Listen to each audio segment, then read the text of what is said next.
Hello mga ka-Dears in Canada. So ayun nga, Sabado ng umaga dito sa amin sa Calgary, Alberta. At syempre magre-relax muna tayo kasama si Mrs. At ayun, maraming salamat nga pala mga guys. At gusto namin i-extend itong opportunity na to para magpasalamat sa mga nag-subscribe sa amin, sa mga bagong subscribers, sa dati na ring subscribers na sa patuloy niyong pagsuporta dito sa ating channel. Masaya kami ni Mrs. kasi kahit paano yung pangarap namin na maka 1,000 subscribers nangyari na nga. At syempre nagpapasalamat kami kay Waray OFW sa talk show ng Spain. So yun nga, last week Sunday nag-igines niya kami dun sa kanyang channel. Saturday. Saturday.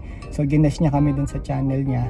At nakakatuwa kasi kahit paano may mga kababayan tayong OFW na nag-subscribe o nagsusupport sa ating channel. At sana nakatulong yung experience namin, yung mga na-share namin na experiences from Middle East papunta dito sa Canada. So yun, maraming salamat mga guys. At salamat po, Madam Waray Talk Show ng Spain. Ang laking tulong po talaga at biglang lobo na po ang mga subscribers natin. At pasensya na rin po last week kasi nga po nagkaroon ng technical error at kami ay nag-battery empty ng ilang beses. Sobrang empty po kaya ayan, nagkaputol-putol. Pasensya na po. Tutukan niyo po kami dito palagi. At kahit hindi ganun kadalas yung pag-upload namin ng mga vlogs namin, ng mga content namin, kasi syempre dito sa Canada, last week nga masyado kami naging busy dahil sa trabaho. Aral, trabaho. Kasi nag-aaral ka si Mrs. at malapit na rin siyang graduate by September, okay na. At sana after nun makasama na natin siya sa pagbablog. Every day! Ayun, pipilitin na lang namin yung makakaya namin na kahit paano makapag-upload ng madalas dito sa channel natin. So paano mga guys, ito pupunta muna kami dito sa Treasure Hunt at magre-relax lang ng konti. See you later na lang mga guys. Thank you everyone. Thank you Waray Talk Show. Mabuhay po. So ito yung loob ng Treasure Hunt mga guys. Dito kami madalas pumupunta ni Mrs. kung meron kaming gustong bilhin na gamit sa bahay. Medyo mura kasi dito. Actually ito, yung warehouse na to, parang ito yung mga return items from Walmart. Halos dito nyo lahat makikita. Kaya medyo mababa yung presyo niya kumpara sa Walmart. So yun sa mga taga Calgary dyan. Kung gusto nyo makasave ng konti, dito tayo pumunta sa Treasure Hunt. Marami mabibili dito. May mga household items, damit, meron din mga laruan para sa mga bata, garden tools, garden equipment. Marami dito, halos kompleto. Kaya yun, masarap siyang puntahan. So yun nga mga guys, ito ikot muna kami. So yun nga mga guys, gaya ng sinabi ko, dito sa Treasure Hunt, halos lahat ng items dito, mapalaruan, ay naka 50% off. Yung retail price niya, babawasan mo lang ng 50%, yun na yung babayaran mo. Tapos ayan, may mga power tools din. Kagaya nga sabi ko ulit, yun yung mga items o return items from Walmart. Actually, pag sinabi mo namang return items, hindi naman siya defective. Minsan kasi, dito sa Canada, dito lang ako nakakita nung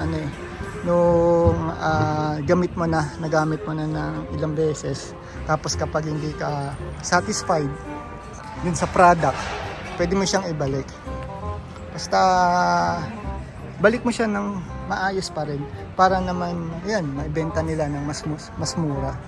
Ano pa naman siya, usable pa naman. Yun nga lang, gamit na ng konti. Pero hindi ko nila lahat ng product dito yung iba ano pa rin talaga, good as brand new. So yan, mga ibang gym equipment meron din dito, mga bisikleta. Actually itong mga bike, kung ba't tinambak na ganyan, pero matitino yan Ito yan, kapag dinisplay nila. Yan. So yun, marami, kompleto yung produkto nila dito. Kompleto sila halos dito. Kaya masarap din pumunta talaga. Bukod nga dun sa mga nakita natin ng mga power tools, ito rin, may mga ano rin tayo dito, office supply, mga school supplies, notebooks, 50% yan. Tapos dito sa side na to, may mga scientific calculator dyan, rulers. Ang kompleto dito. sa totoo lang, enjoy na enjoy kami pumunta dito. Yung mga kulang namin sa bahay, sa mga, halimbawa, mga personal things pang opisina, dito, yan, mga binder. Ibili natin dito yan ng murang-mura. Actually, 70%. Binders, 70%. So, saan ka pa? Sa panahon ngayon na halos nagmahalan ng lahat, parang ito, pag dito ka pumunta, masusulit mo talaga yung pera mo.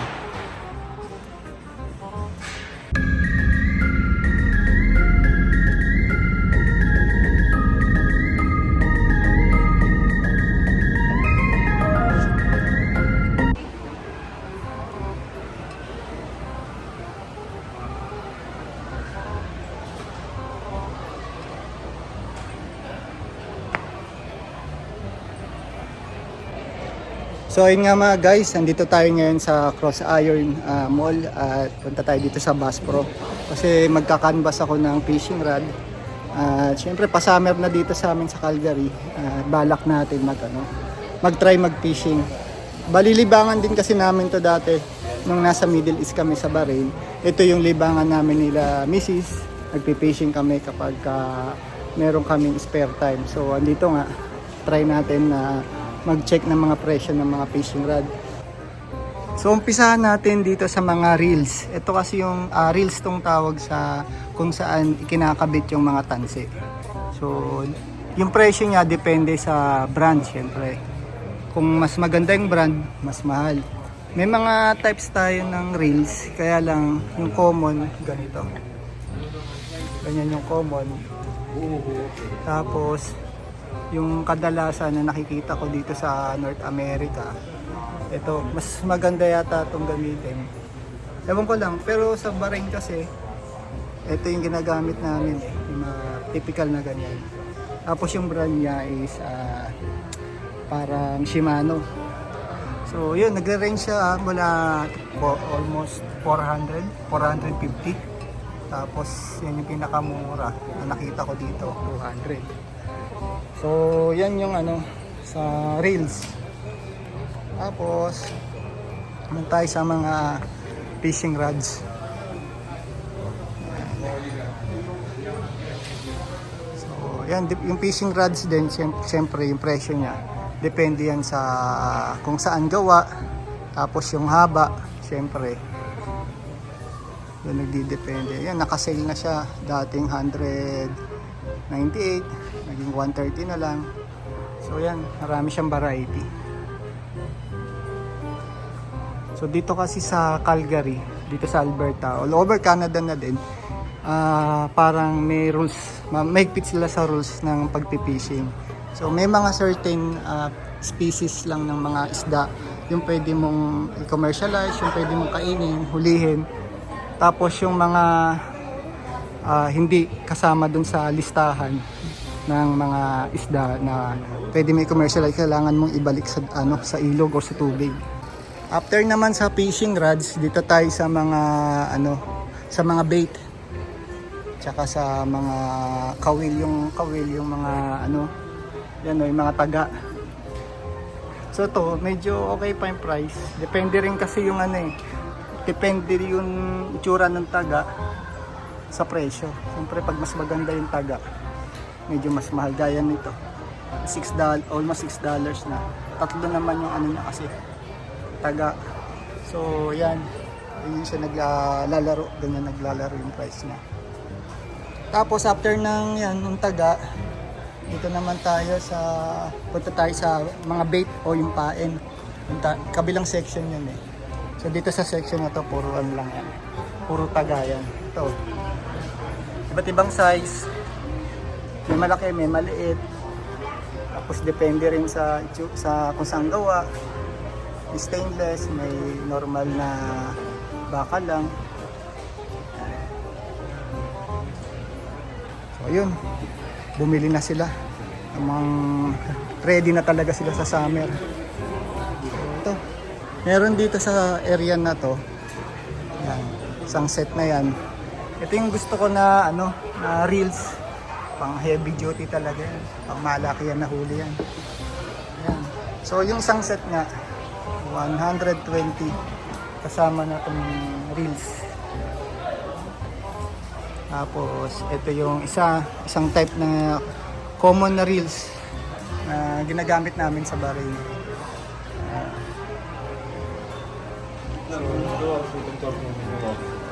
Dito yata yung bait area. So ito nga, mga artificial bait yung kinakain dito. Ay, kinakain. Sorry naman, yung ginagamit. Kasi yung kaya ako nasabing kinakain sa Bahrain kasi hipon. Talagang hipon yung ginagamit namin pain para makahuli kami ng isda. Bibili kami sa Central Market kahit mga half kilo lang. Mura na yon. Siguro ng time na yon parang 500 pills. Hindi ko alam siguro kung nasaan na lang yun. Parang $1, $2 yung katumbas dito. So meron lang kami noon half kilo.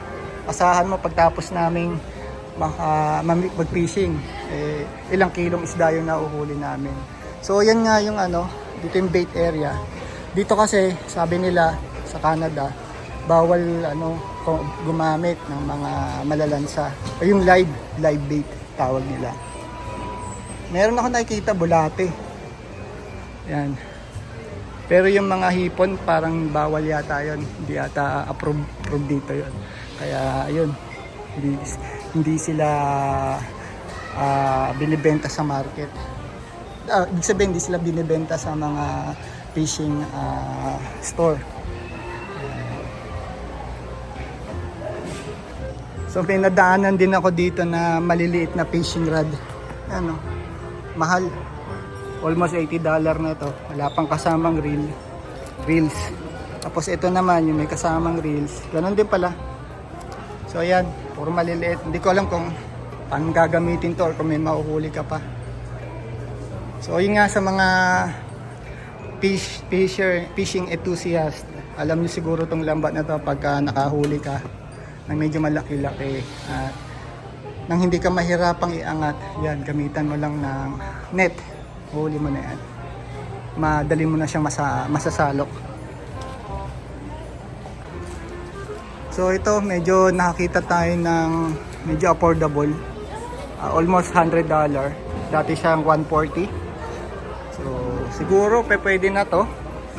Ano lang naman, try lang. Hindi naman tayo magpapaka-expert sa pagpipishing dito. Parang may mapaglibangan lang tayong ngayong summer. May madagdag lang sa activity natin.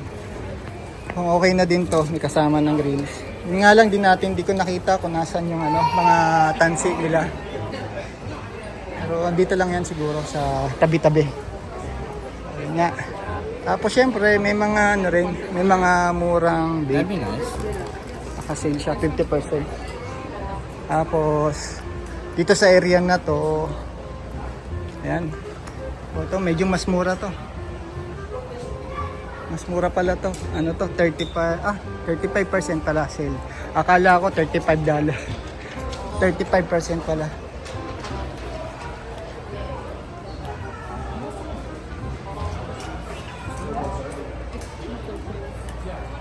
So medyo fancy yung itsura nung rod. Siguro pambata siguro 'yon. Siyempre dito kilala ang Bass Pro sa kanilang cup. Tawag dito kasi mga Trackers Cup. Yung may mga net na yan, Trackers Cup tawag nila dito. So kadalasan na nakikita ko na nasa Pilipinas, meron silang Bass Pro. Yan, sikat na sikat yung brand na to, especially pag sa cup. So pagka magpipishing ka, yan, gamitin natin yan. Actually meron na ako niyan. Nauna nang bilhin yung cup kasi medyo mura eh. $8. Pero depende yan kapag ito, yung print niya is tatak lang, mura, $8. Kapag naman burda o stitch, para $10. Siyempre depende pa rin sa style. Yan yung mga normal cup. Pag bibilin mo yung mga Trackers Cup, yung usong-uso dito, parang tayo sa kabila, parang andito yata yun. Ito. So yun, $12. $13 kapag burda tapos Trackers Cup. Ganyan. Diyan sumikat or diyan isa diyan sa trademark ng Bass Pro, yung kanilang mga Trackers Cup at Normal Cup. So, ayan yung tour natin dito sa loob ng Bass Pro. Dito lang yan sa may fishing area, fishing section area. Tapos, dito din, bago ka makapag-start mag-fishing, kailangan mong bumili ng license, fishing license. So, valid din yun for 1 year. Parang nasa mahigit $20 lang. So, magagamit mo na yun ng isang buong taon. So, ganun kahigpit dito. Kasi pag nagpe-fishing ka, merong mga umaali-aligid na mga ranger. Tawag sa kanila mga forest ranger.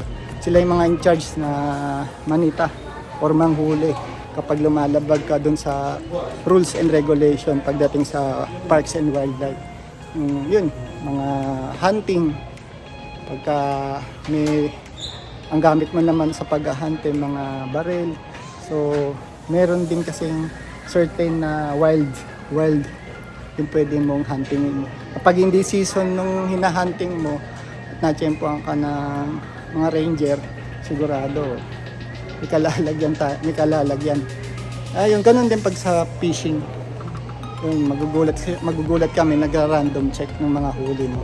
So pag kami nakita sila dun sa cooler mo na ibang isda or hindi aprobado for commercial use, sigurado may penalty ka dito.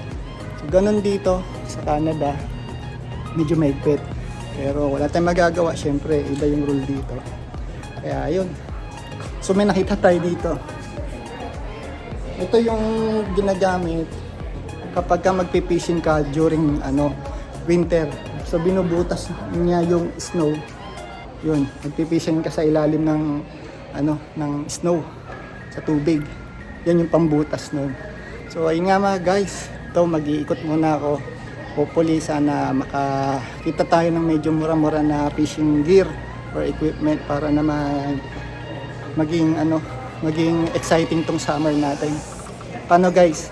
Ikot muna ako at see you na lang ulit sa susunod ng ating video. Paalam, God bless.